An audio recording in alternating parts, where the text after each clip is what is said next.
ప్రజలు కూడా బాధ్యత పెడదామా?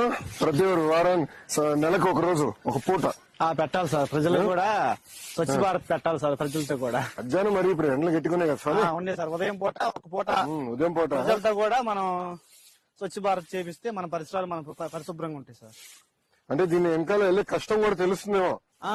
అప్పుడు ఎవరు రోడ్ల పైన వేయరు చెత్త వేయరు సార్. అవును, పారిశుద్ధ కార్మికుడు ఇంత కష్టపడుతున్నారు. పారిశుద్ధ కార్మికులు ఎదుర్కొన్న కష్టాలు ఏంటని తెలుసుకుని రోడ్డు పైన ఎవడేవారు. రోడ్డు మీద ట్రైన్లు ఎవరు వేయరు సార్. అసలు ట్రైన్ లో చెప్పేస్తే తీసాక ఎంత కష్టం అర్థమవుతుంది కదా మనకి. అవును సార్.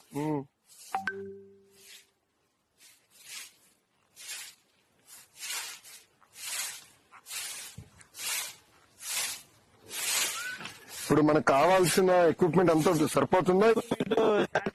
బాగానే ఉందండి. ఆటోలు ఉన్నాయి, ట్రాక్టర్స్ ఉన్నాయి సార్, పనిముట్లు ఉన్నాయి, బిన్స్ గానీ అదే మన అన్ని తెప్పించాము. అన్ని ఉన్నాయి సార్. మాకు ఇంకేం చేయాలి మనం?